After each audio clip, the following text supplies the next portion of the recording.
കേൾക്കാം ഇന്നത്തെ പത്രങ്ങൾ. മീഡിയ വൺ പോഡ്കാസ്റ്റിലേക്ക് സ്വാഗതം. കാതിലെത്തും പത്രങ്ങൾ. ഇന്ന് 2024 ഡിസംബർ 31 ചൊവ്വാഴ്ച. ഞാൻ ജയപ്രകാശ്. മുണ്ടക്കൈ ചൂരൽമല ഉരുൾപൊട്ടൽ അതിതീവ്രമെന്ന് ദുരന്തത്തിൻ്റെ 153-ാം നാൾ കേന്ദ്രം സമ്മതിച്ചു. പോലീസ് റിപ്പോർട്ട് അവഗണിച്ച് കൊടിസുനിക്ക് 1 മാസം പരോൾ. നിമിഷപ്രിയയുടെ വധശിക്ഷ യമൻ പ്രസിഡന്റ് ശരിവെച്ചതോടെ മോചന സാധ്യത മങ്ങുകയാണ്.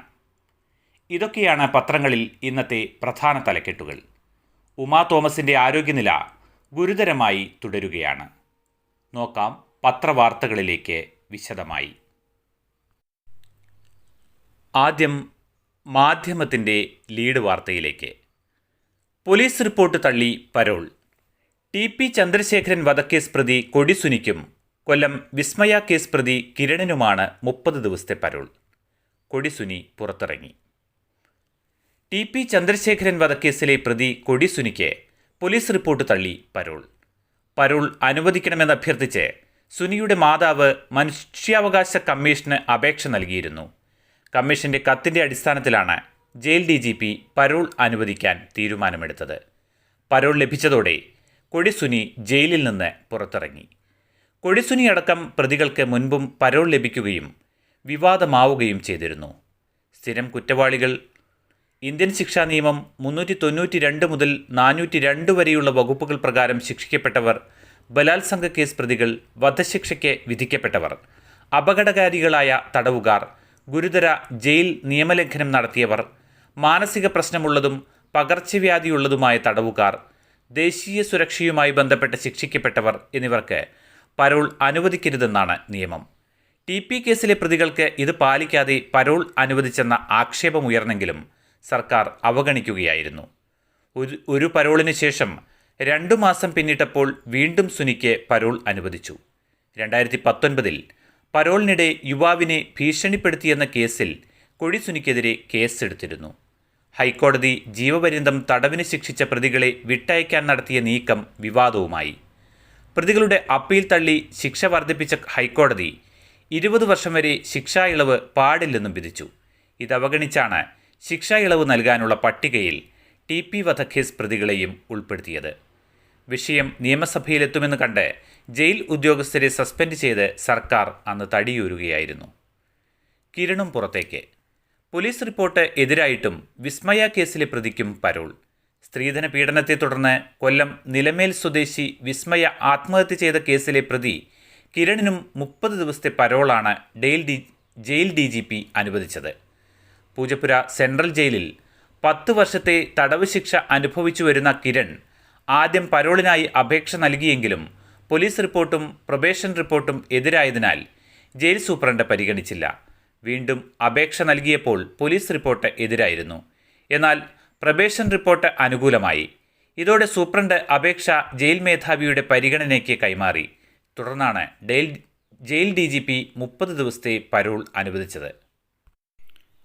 മുണ്ടക്കൈ ചൂരൽമല ഉരുൾപൊട്ടൽ അതിതീവ്രമെന്ന് ദുരന്തത്തിൻ്റെ 153-ാം നാൾ കേന്ദ്രം സമ്മതിച്ചതാണ് മാതൃഭൂമിയിൽ പ്രധാന തലക്കെട്ട്.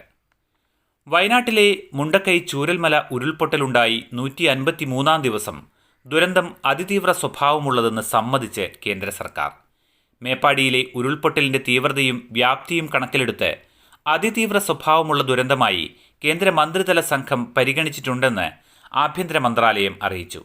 ഇക്കാര്യം വ്യക്തമാക്കി ആഭ്യന്തര മന്ത്രാലയം joint secretary doctor Rajesh Gupta സംസ്ഥാന റവന്യൂ സെക്രട്ടറി ടിങ്കു ബിസ്വാളിന് കത്തയച്ചു. കൂടുതൽ കേന്ദ്ര സഹായത്തിന് വഴി തുറക്കുന്നതാണ് ഈ പ്രഖ്യാപനം. വയനാട്ടിലേത് അതിതീവ്ര ദുരന്തമായി പ്രഖ്യാപിക്കണമെന്ന് കേരളം കേന്ദ്രത്തോട് പലതവണ ആവശ്യപ്പെട്ടിരുന്നു. ഉരുൾപൊട്ടൽ ഉൾപ്പെടെ അതിതീവ്ര സ്വഭാവമുള്ള ദുരന്തങ്ങൾക്ക് സംസ്ഥാന ദുരന്ത നിവാരണ നിധിയിൽ നിന്നാണ് പണം ചെലവഴിക്കേണ്ടത്. എന്നാൽ കേന്ദ്രം അതിതീവ്ര ദുരന്തമെന്ന് ഔദ്യോഗികമായി പ്രഖ്യാപിക്കുന്നതോടെ കേന്ദ്ര ദുരന്ത നിവാരണ നിധിയിൽ നിന്ന് പ്രത്യേക സഹായം അനുവദിക്കാനും വേണമെങ്കിൽ പ്രത്യേക പാക്കേജ് പ്രഖ്യാപിക്കാനും സാധിക്കും. പ്രധാനമന്ത്രിയുടെയും കേന്ദ്ര സംഘത്തിൻ്റെയും സന്ദർശന വേളയിലടക്കം മുണ്ടക്കൈ ചൂരൽമല ഉരുൾപൊട്ടൽ അതിതീവ്ര സ്വഭാവമുള്ള ദുരന്തമായി പ്രഖ്യാപിക്കണമെന്ന് കേരളം ആവശ്യപ്പെട്ടിരുന്നു. അതിതീവ്ര ദുരന്തമായി പ്രഖ്യാപിച്ചാലുള്ള ഗുണങ്ങൾ ഇതൊക്കെയാണ്. ദേശീയ ദുരന്ത നിവാരണ നിധിയിൽ നിന്ന് അധിക സഹായധനം ലഭിക്കും. MP-മാരുടെ വികസന ഫണ്ടിൽ നിന്ന് 1 കോടി രൂപ വരെ ദുരന്ത സഹായം. രാജ്യത്തെ എല്ലാ പാർലമെന്റ് അംഗങ്ങളുടെയും സഹായം തേടാം.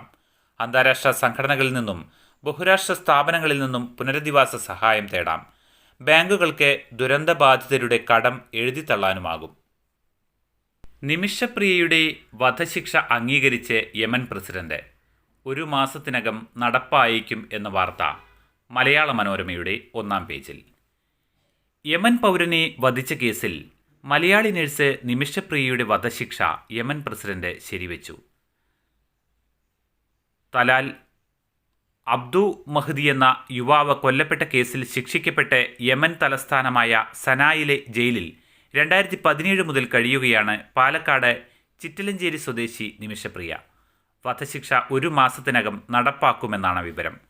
വധശിക്ഷ പ്രസിഡന്റ് ശരിവെച്ച വിവരം യമനിൽ നിമിഷപ്രിയയ്ക്കുള്ള നിയമസഹായവും മോചനശ്രമങ്ങളും ഏകോപിപ്പിക്കുന്ന സാമുവൽ ജെറോമാണ് സ്ഥിരീകരിച്ചത്. മകളുടെ മോചന ശ്രമങ്ങളുടെ ഭാഗമായി ഈ വർഷം ഏപ്രിൽ 20-ന് യമനിലേക്ക് പോയ അമ്മ പ്രേമകുമാരി അവിടെ തുടരുകയാണ്. അതിനിടെ 2 തവണ മകളെ ജയിലിൽ ചെന്ന് കാണാൻ സാധിച്ചു. തലാലിലെ കുടുംബത്തിന് ദയാധനം നൽകി നിമിഷപ്രിയയുടെ മോചനം സാധ്യമാക്കാനുള്ള ശ്രമം ആക്ഷൻ കൗൺസിലിൻ്റെ നേതൃത്വത്തിൽ ആരംഭിച്ചിരുന്നു. ചർച്ച ആരംഭിക്കാൻ $40,000 വേണമെന്നായിരുന്നു ആവശ്യം. ഇതിനായി $19,871 സമാഹരിച്ചു. 2024 ജൂലൈയിൽ കൈമാറി. 2015 സനായിൽ തലാലിൻ്റെ സ്പോൺസർഷിപ്പിൽ നിമിഷപ്രിയ ക്ലിനിക്ക് ആരംഭിച്ചിരുന്നു. സഹപ്രവർത്തകയുമായി ചേർന്ന് തലാലിനെ വധിച്ചെന്ന കേസിൽ 2017 ജൂലൈയിലാണ് നിമിഷ അറസ്റ്റിലായത്. 2020 വിചാരണ കോടതി വധശിക്ഷ വിധിച്ചു. വിധിക്കെതിരായ അപ്പീലുകൾ വിവിധ കോടതികൾ തള്ളിയിരുന്നു. ഉമാ തോമസിൻ്റെ ആരോഗ്യനിലയിൽ മാറ്റമില്ല. കലൂർ അന്താരാഷ്ട്ര സ്റ്റേഡിയത്തിലെ വേദിയിൽ നിന്ന് വീണ് ഗുരുതരമായി പരിക്കേറ്റ ഉമാ തോമസ് MLAയുടെ ആരോഗ്യനില മാറ്റമില്ലാതെ തുടരുന്നു. ശ്വാസകോശത്തിന് ഗുരുതര പരിക്കേറ്റ ഉമ പാലാരിവട്ടം റിനൈ മെഡിസിറ്റിയിൽ വെന്റിലേറ്ററിലാണ്. അപകടനില തരണം ചെയ്തെന്ന് പറയാറായിട്ടില്ലെന്ന് റിനൈ മെഡിക്കൽ ഡയറക്ടർ കൃഷ്ണനുണ്ണി പോളക്കുളത്തും സീനിയർ ന്യൂറോ സർജൻ മിഷാൽ ജോണിയും പറഞ്ഞു. സംസ്ഥാന സർക്കാരിൻ്റെ നിർദ്ദേശപ്രകാരം കൊച്ചി, കോട്ടയം മെഡിക്കൽ കോളേജുകളിൽ നിന്നെത്തിയ വിദഗ്ധ ഡോക്ടർമാർ ഉമാ തോമസിൻ്റെ നിലവിലുള്ള ചികിത്സയിൽ തൃപ്തി പ്രകടിപ്പിച്ചു. സ്പെയ്ഡെക്സ് വിജയക്കുതിപ്പ്. ബഹിരാകാശ പേടകങ്ങളെ ഭൂമിയുടെ ഭ്രമണപഥത്തിൽ വെച്ച് കൂട്ടിയോജിപ്പിക്കുന്നതിനും വേർപെടുത്തുന്നതിനുമുള്ള സാങ്കേതികവിദ്യാ പരീക്ഷണത്തിന് ഇന്ത്യയുടെ വിജയത്തുടക്കം. സ്പെയ്ഡെക്സ് പരീക്ഷണത്തിനുള്ള 2 ചെറു ഉപഗ്രഹങ്ങളെ ISROയുടെ ധ്രുവീയ വിക്ഷേപണ വാഹനം PSLV C-60 തിങ്കളാഴ്ച രാത്രി ഭ്രമണപഥത്തിലെത്തിച്ചു. ഇതോടൊപ്പം ബഹിരാകാശ ഗവേഷണങ്ങൾക്കുള്ള 24 ഉപകരണങ്ങളും വിക്ഷേപിച്ചു.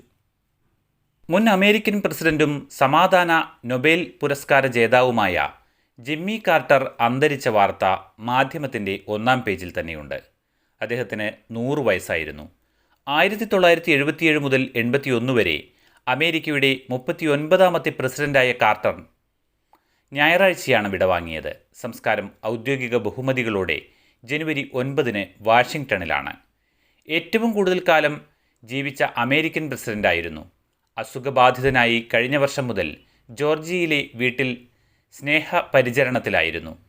ജീവിത പങ്കാളി റോസലിൻ 96-ാം വയസ്സിൽ 2023 നവംബറിലാണ് അന്തരിച്ചത്. 4 മക്കളുണ്ട്. നിലക്കടല കർഷകനായിരുന്ന അദ്ദേഹം കടുത്ത ജീവിത സാഹചര്യങ്ങളോട് പോരാടിയാണ് ഉന്നത പദവിയിലെത്തിയത്. നാവിക അക്കാദമിയിലാണ് ഔദ്യോഗിക ജീവിതം തുടങ്ങിയത്. പിതാവിന് അർബുദം ബാധിച്ചതോടെ ജോലി ഉപേക്ഷിച്ച് ജോർജിയയിലേക്ക് മടങ്ങി. ഡെമോക്രാറ്റുകാരനായ അദ്ദേഹം ജോർജിയ ഗവർണറായിരുന്നപ്പോഴാണ് 1976 പ്രസിഡന്റ് സ്ഥാനത്തേക്ക് മത്സരിച്ചത്. ജെറാൾഡ് ഫോർഡിനെ പരാജയപ്പെടുത്തി പ്രസിഡന്റായി. ജിമ്മി കാർട്ടറിൻ്റെ ഇടപെടലാണ് ഇസ്രായേലും ഈജിപ്തും തമ്മിൽ 1978 ഒപ്പുവെച്ച ക്യാമ്പ് ഡേവിഡ് സമാധാന കരാറിന് വഴിയൊരുക്കിയത്. അമേരിക്ക കടുത്ത സാമ്പത്തിക പ്രതിസന്ധി നേരിട്ടതും ഇറാനിൽ അമേരിക്കക്കാരെ ബന്ദിയാക്കി 8 പേരെ വധിച്ചതും സോവിയറ്റ് യൂണിയൻ്റെ അഫ്ഗാൻ അധിനിവേശവും കാർട്ടറിന് കടുത്ത വെല്ലുവിളി ഉയർത്തി. ഇതോടെ ജനപ്രീതി ഇടിഞ്ഞു എന്നും വാർത്തയിൽ. ബന്ധുക്കൾ ജഡ്ജിമാരാകണോ? മാറി ചിന്തിച്ചേക്കും. വാർത്ത മാതൃഭൂമിയിൽ. സുപ്രീം കോടതി ഹൈക്കോടതി ജഡ്ജിമാരുടെ അടുത്ത ബന്ധുക്കളെ ജഡ്ജിമാരാക്കാൻ ശുപാർശ ചെയ്യുന്നത് സംബന്ധിച്ച് കൊളീജിയം മാറി ചിന്തിച്ചേക്കും. ജഡ്ജിമാർ തന്നെ ജഡ്ജിമാരെ തിരഞ്ഞെടുക്കുന്ന കൊളീജിയം സമ്പ്രദായത്തെക്കുറിച്ച് കാലാകാലങ്ങളായി ഉയർന്നുവന്ന ആക്ഷേപം കൂടി കണക്കിലെടുത്താകാം ഇത് സംബന്ധിച്ച നീക്കം. കൊളീജിയം സമ്പ്രദായത്തിന് പകരം കേന്ദ്രം കൊണ്ടുവന്ന ദേശീയ ജുഡീഷ്യൽ നിയമന കമ്മീഷൻ നിയമം 2015 സുപ്രീം കോടതി റദ്ദാക്കിയെങ്കിലും ജഡ്ജി നിയമനം കൂടുതൽ സുതാര്യമാക്കാൻ ശ്രമങ്ങൾ ആരംഭിച്ചിരുന്നു. ലക്ഷ്യം സ്വജനപക്ഷപാതമെന്ന ആരോപണത്തിന് തടയിടാൻ. സുപ്രീം കോടതിയിലെയും ഹൈക്കോടതികളിലെയും ജഡ്ജിമാരുടെ മക്കളെയും ബന്ധുക്കളെയും ശുപാർശ ചെയ്യുന്നത് വഴി ജുഡീഷ്യറിയിൽ സ്വജനപക്ഷപാതമുണ്ടെന്ന ആരോപണത്തിന് തടയിടാനാണ് കൊളീജിയത്തിൻ്റെ ശ്രമം. ജഡ്ജിമാരടങ്ങുന്ന കൊളീജിയം ജഡ്ജിമാരെ ശുപാർശ ചെയ്യുന്നതിലെ പ്രശ്നങ്ങളും സ്വജനപക്ഷപാതത്തിൻ്റെ സാധ്യതകളും ചർച്ചയാവാറുണ്ട്. രാജ്യത്തെ ഹൈക്കോടതി ജഡ്ജിമാരിൽ പകുതിയോളവും സിറ്റിംഗ് ജഡ്ജിമാരുടെയോ വിരമിച്ച ജഡ്ജിമാരുടെയോ ബന്ധുക്കളാണെന്ന് NJAC കേസിൻ്റെ വാദത്തിനിടെ ഒരു അഭിഭാഷകൻ ചൂണ്ടിക്കാട്ടിയിരുന്നു. ഈ സാഹചര്യത്തിൽ ഒന്നാം തലമുറ അഭിഭാഷകർക്ക് ജഡ്ജിമാരാവാൻ കൂടുതൽ അവസരമൊരുക്കാൻ കൂടി ലക്ഷ്യമിട്ടാണ് ഇപ്പോഴത്തെ നീക്കം.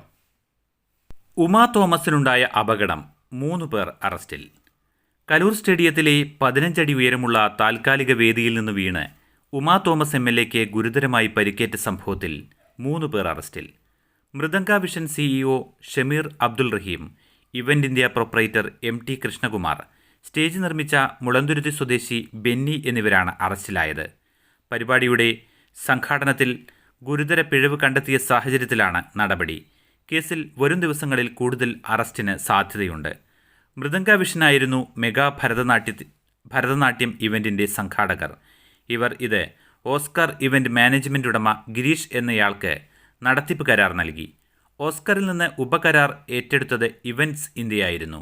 ഇതിൻ്റെ പ്രൊപ്പറേറ്ററാണ് കൃഷ്ണകുമാറാണ് സ്റ്റേഡിയം ബുക്ക് ചെയ്യുകയും ഫയർ, പോലീസ്, ആശുപത്രി ഉൾപ്പെടെയുള്ള സംവിധാനങ്ങൾ ഒരുക്കുകയും ചെയ്തത്.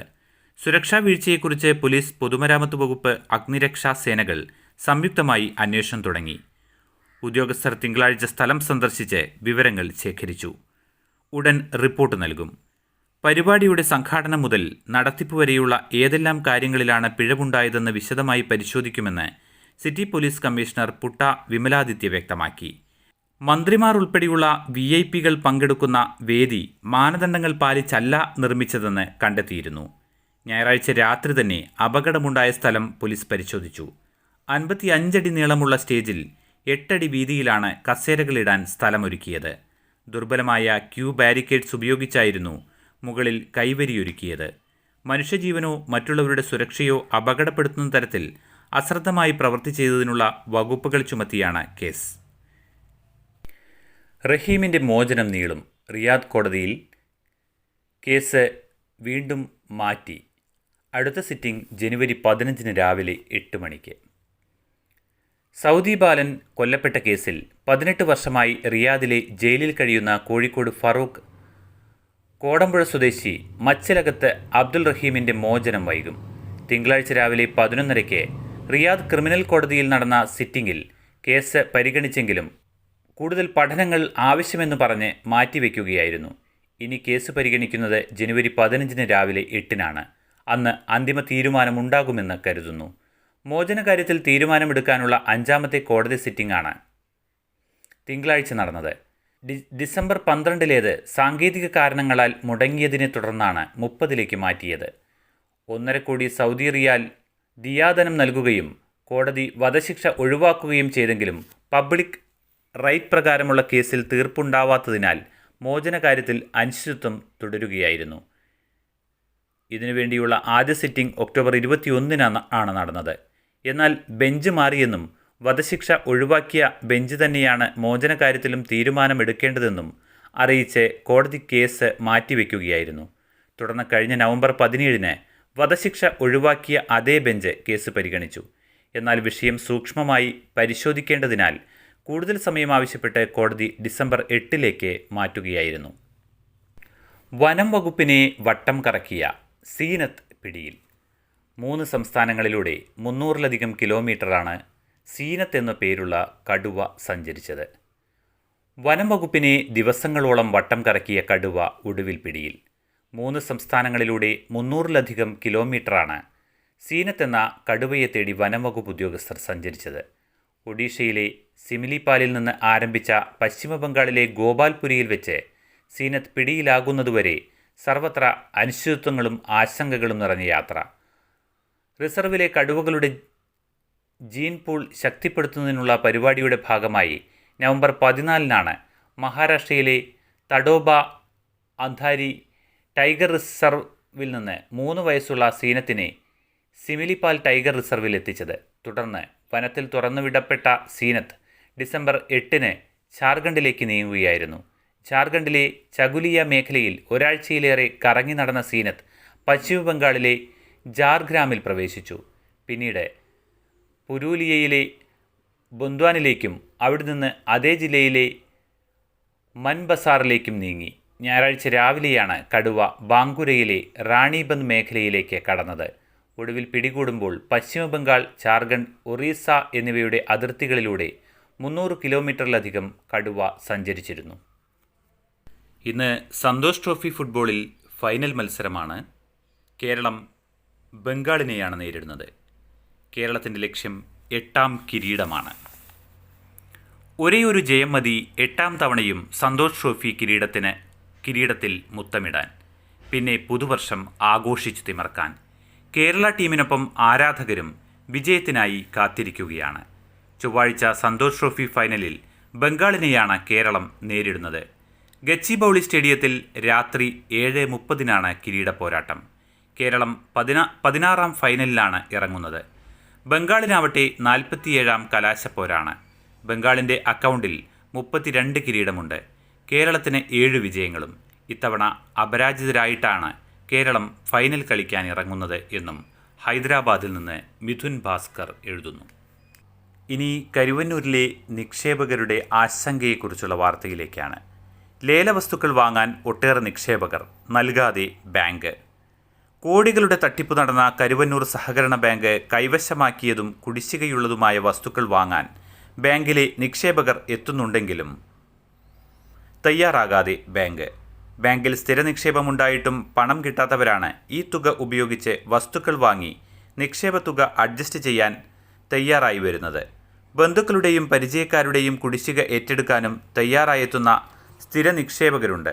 ഇത് ഗുണം ചെയ്യില്ലെന്ന് മനസ്സിലാക്കി ബാങ്ക് നിരുത്സാഹപ്പെടുത്തുകയാണ്. സ്ഥിര നിക്ഷേപ തുകയുടെ പരമാവധി 50% മാത്രമേ നൽകൂ എന്ന നിലപാടിലാണ് ബാങ്ക്. ബാക്കി 50% സ്വന്തം നിലയിൽ കണ്ടെത്തണം. ഇ.പി.യുടെ ആത്മകഥ ചോർത്തൽ, പോലീസ് കേസെടുക്കും. ഇ.പി. ജയരാജൻ്റെ ആത്മകഥ ചോർന്ന സംഭവത്തിൽ പോലീസ് കേസെടുക്കും. വിശ്വാസവഞ്ചന കുറ്റവും അനുമതിയില്ലാതെ പകർപ്പ് ചോർത്തി പുറത്തുവിട്ടതിന് IT ആക്ടും ചുമത്തി കേസെടുക്കാൻ ADGP Manoj Abraham Kottayam SP A. Shahul ഹമീദിന് നിർദ്ദേശം നൽകി. FIR ഇട്ട് ഉടൻ അന്വേഷണം തുടങ്ങാനാണ് നിർദ്ദേശം. ഇ.പി.യുടെ ആത്മകഥയായ കട്ടൻ ചായയും പരിപ്പുവടിയും ഒരു കമ്മ്യൂണിസ്റ്റിൻ്റെ ജീവിതത്തിൻ്റെ പകർപ്പ് DC ബുക്സിൽ നിന്നാണ് ചോർന്നതെന്ന് പോലീസ് കണ്ടെത്തിയിരുന്നു. ഇത് സംബന്ധിച്ച് കോട്ടയം SP പ്രാഥമിക അന്വേഷണം നടത്തി റിപ്പോർട്ട് സമർപ്പിച്ചു. ആത്മകഥ പകർപ്പവകാശ നിയമത്തിൻ്റെ പരിധിയിൽ വരുന്നതിനാൽ കേസെടുക്കുന്നതിൽ ആശയക്കുഴപ്പമുള്ളതായാണ് ജില്ലാ പോലീസ് മേധാവിയുടെ റിപ്പോർട്ടിലെ പരാമർശം. ഇത് പരിഗണിക്കാതെ കേസെടുക്കാനാണ് ADGP നിർദ്ദേശം നൽകിയത്. കേസെടുക്കാൻ ഇ.പി. പ്രത്യേകം പരാതി നൽകേണ്ട ആവശ്യമില്ലെന്നും വ്യക്തമാക്കി. പ്രതിസ്ഥാനത്ത് DC ബുക്സ് പ്രസിദ്ധീകരണ വിഭാഗം മാനേജറാണുള്ളത്. ആത്മകഥ DC ബുക്സിനെ ഏൽപ്പിച്ചിട്ടില്ലെന്നാണ് ഇ.പി. ജയരാജൻ പറയുന്നത്. കേരളം മിനി പാകിസ്ഥാനെന്ന് BJP മന്ത്രി നിതേഷ് റാണെ. കേരളത്തെ മിനി പാകിസ്ഥാനെന്ന് ആക്ഷേപിച്ച് മഹാരാഷ്ട്രയിലെ BJP മന്ത്രി നിതേഷ് റാണെ ഛത്രപതി ശിവാജി അഫ്സൽ ഖാനെ പരാജയപ്പെടുത്തിയതിൻ്റെ ആഘോഷങ്ങളുടെ ഭാഗമായി പൂനെയിലെ പുരന്ദറിൽ നടത്തിയ ചടങ്ങിലായിരുന്നു പരാമർശം. പ്രസംഗം വിവാദമായതോടെ തിരുത്തുമായി അദ്ദേഹം രംഗത്തെത്തി. കേരളം മിനി പാകിസ്ഥാനാണ്. അതുകൊണ്ടാണ് രാഹുൽ ഗാന്ധിയും സഹോദരി പ്രിയങ്കയും അവിടെ നിന്ന് ജയിച്ചത്. അവർക്ക് വോട്ട് ചെയ്തവരെല്ലാം ഭീകരരാണ്. ഭീകരരുടെ പിന്തുണയോടെ മാത്രമാണ് ഇവരെല്ലാം MP മാരാകുന്നത്. കേരളത്തിലെ ഹൈന്ദവർ 12,000 ഹിന്ദു പെൺകുട്ടികളെയാണ് രക്ഷിച്ചത്. ഒരു സഹോദരിയെ രക്ഷിക്കാൻ എത്രത്തോളം ശ്രമം വേണ്ടിവരുമെന്ന് അറിയാം. എന്നിട്ടും അവർക്കതിന് കഴിഞ്ഞു. ഞങ്ങൾ സംസാരിക്കുന്നവരല്ല, ചെയ്യുന്നവരാണ്. അനധികൃത പ്രവൃത്തി ചെയ്യുന്നവരെ പാഠം പഠിപ്പിക്കാൻ ഒരു ഫോൺ വിളിയിൽ സർക്കാർ എങ്ങനെയാണ് പ്രവർത്തിക്കുന്നതെന്ന് കാണിച്ചു തരാം. സർക്കാർ എന്ന നിലയിൽ ഞങ്ങൾ ഹിന്ദുത്വ പ്രവർത്തനങ്ങൾക്കൊപ്പമുണ്ട്. കാവി ധരിച്ച മുഖ്യമന്ത്രിയാണ് ഈ സംസ്ഥാനത്തുള്ളതെന്നും റാണെ പറഞ്ഞു. പരാമർശം വിവാദമായതോടെ മിനി പാകിസ്ഥാൻ പരാമർശത്തിൽ വിശദീകരണവുമായി മന്ത്രി രംഗത്തെത്തി. കേരളം ഇന്ത്യയുടെ ഭാഗമാണ്. കേരളത്തിലെ ഹിന്ദുക്കളോടുള്ള പരിഗണനയെക്കുറിച്ചാണ് താൻ പറഞ്ഞതെന്നും റാണെ പിന്നീട് തിരുത്തി. BJPയെയും CPMനെയും കുറ്റപ്പെടുത്തി കോൺഗ്രസ് നേതാക്കൾ. കേരളത്തെ മിനി പാകിസ്ഥാൻ എന്ന് വിശേഷിപ്പിച്ച മഹാരാഷ്ട്ര മന്ത്രി നിതേഷ് റാണയുടെ പ്രസ്താവനയിൽ രൂക്ഷ വിമർശനവുമായി കോൺഗ്രസ് നേതാക്കൾ. നിതേഷ് റാണെ കേരളത്തിൻ്റെ മതേതര മനസ്സിനെയാണ് വ്രണപ്പെടുത്തിയതെന്ന് AICC general secretary KC Venugopal പ്രതികരിച്ചു. മതസ്പർദ്ധ വളർത്തുന്ന പ്രസ്താവനയിലൂടെ സത്യപ്രതിജ്ഞാ ലംഘനം നടത്തിയ മന്ത്രിയെ അയോഗ്യനാക്കണമെന്ന് അദ്ദേഹം ആവശ്യപ്പെട്ടു. പരാമർശം നിന്ദ്യവും കേരള ജനതയെ അപമാനിക്കലുമാണെന്ന് പ്രതിപക്ഷ നേതാവ് VD സതീശൻ പറഞ്ഞു. സംഘപരിവാർ നേതൃത്വത്തെ സന്തോഷിപ്പിക്കാൻ കേരളത്തിലെ CPM തുടങ്ങിവെച്ച വർഗീയ പരാമർശമാണ് BJP ദേശീയ തലത്തിൽ ഏറ്റെടുത്തിരിക്കുന്നത്. BJPക്ക് ആയുധം നൽകുകയായിരുന്നു A. വിജയരാഘവനെന്നും അദ്ദേഹം പറഞ്ഞു. CPM നിലപാടാണ് റാണയ്ക്ക് പ്രചോദനമായതെന്ന് KPCC അധ്യക്ഷൻ K. സുധാകരനും വിമർശിച്ചു. റാണയെ പുറത്താക്കണമെന്ന് ബിനോയ് വിശ്വം ആവശ്യപ്പെട്ടു. പദ്ധതികൾ പകുതി വെട്ടി അടുത്ത ബജറ്റിലേക്ക്. പദ്ധതി ചിലവ് 50% വകുപ്പുകൾ ഉത്തരവിറക്കി. ഇത്രയും കുറയ്ക്കേണ്ടി വരുന്നത് അസാധാരണമെന്നും മാതൃഭൂമിയുടെ വാർത്തയിൽ. നിലവിലെ ബജറ്റിൽ പദ്ധതികൾക്ക് അനുവദിച്ചതിൻ്റെ 50% വെട്ടിക്കുറച്ചുകൊണ്ടാണ് 2025-26 ബജറ്റിൻ്റെ തയ്യാറെടുപ്പുകളിലേക്ക് ധനമന്ത്രി KN ബാലഗോപാൽ കടക്കുന്നത്. കടുത്ത സാമ്പത്തിക പ്രതിസന്ധി കാരണമാണ് മന്ത്രിസഭയുടെ തീരുമാനം. ചീഫ് സെക്രട്ടറിയുടെ നേതൃത്വത്തിലുള്ള സമിതിയുടെ അംഗീകാരത്തോടെ ചെലവ് വെട്ടിക്കുറച്ച് സർക്കാർ വകുപ്പുകൾ ഉത്തരവിറക്കിക്കഴിഞ്ഞു. 52 സർക്കാർ വകുപ്പുകളിൽ ചിലത് മാത്രമാണ് നടപടി പൂർത്തിയാക്കാൻ ഇനി ശേഷിക്കുന്നത്. ഈ വർഷം ഓഗസ്റ്റിലാണ് പദ്ധതി ചെലവ് കുറച്ച് സർക്കാർ ജീവനക്കാർക്കും ദുർബല വിഭാഗങ്ങൾക്കും മുടങ്ങിയ ആനുകൂല്യങ്ങൾ നൽകാൻ പണം മിച്ചം പിടിക്കാൻ സർക്കാർ തീരുമാനിച്ചത്. ശമ്പളവും പെൻഷനും ഒഴികെ പദ്ധതികൾക്ക് അനുവദിച്ച തുകയാണ് കുറയ്ക്കാൻ തീരുമാനിച്ചത്. ഇത് പല ക്ഷേമ പദ്ധതികളെയും ബാധിക്കും. പദ്ധതി ചെലവ് ഇത്രയും കുറയ്ക്കേണ്ടി വരുന്നത് അസാധാരണ സാഹചര്യമാണ്. ഇതോടെ വാർഷിക പദ്ധതിക്ക് അനുവദിച്ചതിൽ 40% ഇതുവരെ ചെലവിടാനായിട്ടുള്ളൂ. സാമ്പത്തിക വർഷം അവസാനിക്കാൻ ഇനി 3 മാസമേയുള്ളൂ. ജനുവരിക്ക് ശേഷമാണ് പദ്ധതി ചെലവ് ഉയരുന്നത്. 50% പരിധി നിശ്ചയിച്ചതിനാൽ ഇനി കാര്യമായി ഉയരാൻ സാധ്യതയില്ല എന്നും വാർത്തയിൽ പറയുന്നു. ഭാഗ്യക്കുറിയുടെ മാതാവിന് പ്രായം 150. തിരുവിതാംകൂറിൽ പിറന്ന് കേരളത്തിൽ ഒട്ടേറെ പേരുടെ ജീവിതോപാധിയും ഭാഗ്യദാതാവുമായ ഭാഗ്യക്കുറി പിറന്നിട്ട് 150 വർഷം. ശുചീന്ദ്രം സ്ഥാണുമാലയ ക്ഷേത്ര ഗോപുര പുനർനിർമ്മാണത്തിന് 1874 ആയില്യം തിരുനാൾ മഹാരാജാവിൻ്റെ നിർദ്ദേശപ്രകാരമാണ് ആദ്യത്തെ ഭാഗ്യക്കുറി പിറന്നത്. പിന്നീട് കേരള ലോട്ടറിയായി പരിണമിച്ചു. 1545 പണി കഴിപ്പിച്ചതായി കരുതുന്ന ശുചീന്ദ്രം ക്ഷേത്രത്തിൻ്റെ ഉത്തുംഗ ഗോപുരം 1874 ഇടിമിന്നലേറ്റ് തകർന്നിരുന്നു. ഗോപുര പുനരുദ്ധാരണം നടത്താൻ അന്നത്തെ ക്ഷേത്രം സ്ഥാനിയായിരുന്ന വൈക്കത്ത് പാച്ചുമൂത്തത് രാജാവിനോട് ആവശ്യപ്പെട്ടു. 70,000 രൂപയാണ് നിർമ്മാണത്തിന് വേണ്ടിയിരുന്നത്. ഇത്രയും തുക നൽകാൻ സർക്കാരിന് സാധ്യമല്ലാതിരുന്നതിനാൽ ഒരു ഭാഗ്യക്കുറി നടത്തി 40,000 രൂപ സംഭരിച്ചാൽ ബാക്കി തുക നൽകാമെന്ന് ആയില്യം തിരുനാൾ പാച്ചുമൂത്തതിനെ അറിയിച്ചു. ഒരു ടിക്കറ്റിന് 1 രൂപ നിരക്കിൽ 50,000 ടിക്കറ്റുകൾ വിറ്റു. 10,000 രൂപ കുറി വീണവർക്ക് സമ്മാനമായി നൽകാനും 40,000 രൂപ ഗോപുര നിർമ്മാണത്തിനും ചെലവിട്ടു. 1880 ആരംഭിച്ച നിർമ്മാണ ജോലി 1888 അവസാനിച്ചത്. രാജ്യത്ത് ആദ്യമായി ഭാഗ്യക്കുറിക്ക് പ്രത്യേക വകുപ്പ് രൂപീകരിച്ച സംസ്ഥാനമാണ് കേരളം. അയലത്തെ അടുക്കള കാണുന്ന ജനൽ വേണ്ട, താലിബാൻ വടിയെടുക്കുന്നു. വാർത്ത മലയാള മനോരമയിൽ. ഇപ്പോഴുള്ള ജനലുകൾ ഭിത്തികെട്ടി അടയ്ക്കണമെന്നുമാണ് നിർദ്ദേശം. അടുക്കളയിലും വീട്ടുമുറ്റത്തും കിണറ്റിനരികിലും നിൽക്കുന്ന അഫ്ഗാൻ സ്ത്രീകൾക്ക് നേരെ അയൽവീട്ടിൽ നിന്നുള്ള നോട്ടമൊഴിവാക്കാൻ താലിബാൻ ഭരണകൂടത്തിൻ്റെ ജനൽ നിയമം. പുതുതായി നിർമ്മിക്കുന്ന വീടുകളിൽ ജനൽ വയ്ക്കുമ്പോൾ അയലത്തെ അടുക്കളയിലേക്ക് നോട്ടം ചെല്ലുന്ന വിധം ആകരുതെന്നാണ് പുതിയ ഉത്തരവ്. കിണറ്റിൽ നിന്ന് വെള്ളം കോരുന്നതുൾപ്പെടെ വീട്ടുജോലി ചെയ്യുന്ന സ്ത്രീകളെ മറ്റുള്ളവർ കാണുന്നത് മോശം പ്രവൃത്തികളിലേക്ക് നയിക്കുമെന്നും അതിനുള്ള അവസരം ഒഴിവാക്കണമെന്നുമാണ് താലിബാൻ നിർദ്ദേശം. വീടുകളിൽ ഇപ്പോഴുള്ള ഇത്തരം ജനലുകൾ ഭിത്തികെട്ടി അടയ്ക്കണം. തദ്ദേശ അധികൃതർ ഇത് ഉറപ്പാക്കണം.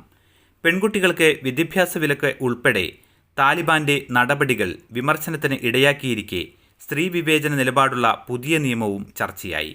വനിതാ ജീവനക്കാരുള്ള എല്ലാ NGOകളും അടച്ചുപൂട്ടുമെന്നും താലിബാൻ അറിയിച്ചിട്ടുണ്ട്. അഫ്ഗാൻ സ്ത്രീകൾ ഉദ്യോഗസ്ഥകളാകുന്നതിന് നേരത്തെ തന്നെ നിയന്ത്രണമുണ്ട് എന്നും വാർത്തയിൽ പറയുന്നു. വിസ നിയമലംഘനം പിഴ കുത്തനെ കൂട്ടി കുവൈത്ത്. കാലാവധിക്ക് ശേഷം കുവൈത്തിൽ തുടരുന്ന വിസിറ്റിംഗ് വിസക്കാർക്കുള്ള പിഴ ദിവസേന 2775 രൂപയാക്കി വർദ്ധിപ്പിച്ചു. റെസിഡൻസ് വിസ, ഗാർഹിക തൊഴിൽ വിസ എന്നിവയുടെ കാലാവധി ലംഘിക്കുന്നവർക്കുള്ള പിഴയും കൂട്ടി. 6 പതിറ്റാണ്ടായി നിലവിലുള്ള നിയമം ഭേദഗതി ചെയ്താണ് താമസ നിയമലംഘനങ്ങൾക്കുള്ള പിഴ വർദ്ധിപ്പിച്ചത്. ജെജു വിമാനത്തിന് വീണ്ടും ഗിയർ പ്രശ്നം, തിരിച്ചിറക്കി. സോൾ. ദക്ഷിണ കൊറിയയിൽ 179 പേരുടെ മരണത്തിനിടയാക്കിയ വിമാനാപകടത്തിന്റെ പിറ്റേന്ന് അതേ കമ്പനിയുടെ മറ്റൊരു യാത്രാ വിമാനം ലാൻഡിംഗ് ഗിയർ പ്രശ്നം മൂലം പറന്നുയർന്നയുടൻ തിരിച്ചിറക്കേണ്ടി വന്നു. സോളിലെ ജിംപോ വിമാനത്താവളത്തിൽ നിന്ന് ജെജുവിലേക്ക് തിരിച്ച ജെജു എയർ വിമാനമാണ് ഉടൻ തിരിച്ചിറക്കേണ്ടി വന്നത്. ഞായറാഴ്ച ഇതേ വിമാന കമ്പനിയുടെ യാത്രാ വിമാനം വിമാനത്താവളത്തിൽ ഇറങ്ങുന്നതിനിടെ ലാൻഡിംഗ് ഗിയർ പ്രവർത്തിക്കാതിരുന്നതിനാൽ മതിലിൽ ഇടിച്ച് തീപിടിച്ച് 179 പേർ മരിച്ചിരുന്നു. വ്യോമഗതാഗത മേഖലയുടെ മുഴുവൻ അടിയന്തര സുരക്ഷാ പരിശോധനയ്ക്ക് സർക്കാർ ഉത്തരവിട്ടിട്ടുണ്ട്. പീഡനക്കേസ്, ട്രംപിന്റെ പിഴശിക്ഷ ശരിവെച്ചു. പീഡനക്കേസിൽ നിയുക്ത US പ്രസിഡന്റ് ഡൊണാൾഡ് ട്രംപ് $50 ലക്ഷം പിഴയടയ്ക്കണമെന്ന വിധി അപ്പീൽ കോടതി ശരിവെച്ചു. 90കളിൽ മാൻഹാറ്റനിലെ ഒരു ഷോപ്പിംഗ് കേന്ദ്രത്തിലെ ഡ്രസ്സിംഗ് റൂമിൽ ട്രംപ് പീഡിപ്പിച്ചെന്നാരോപിച്ച് മാഗസിൻ കോളമിസ്റ്റായ ജീൻ കാരൽ നൽകിയ കേസിലെ വിധിയാണ് ശരിവെച്ചത്.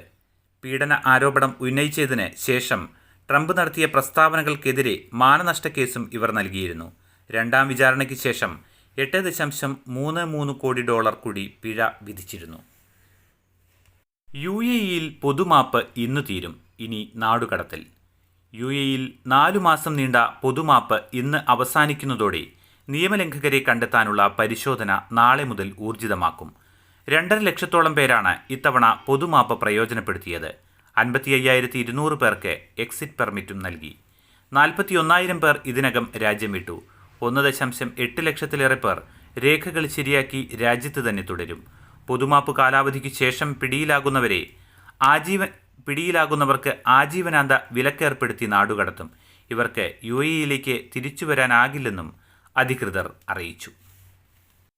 ഇന്നത്തെ കാതിലെത്തും പത്രങ്ങൾ സമാപിക്കുകയാണ്. ഇനി നാളെ. നന്ദി, നമസ്കാരം.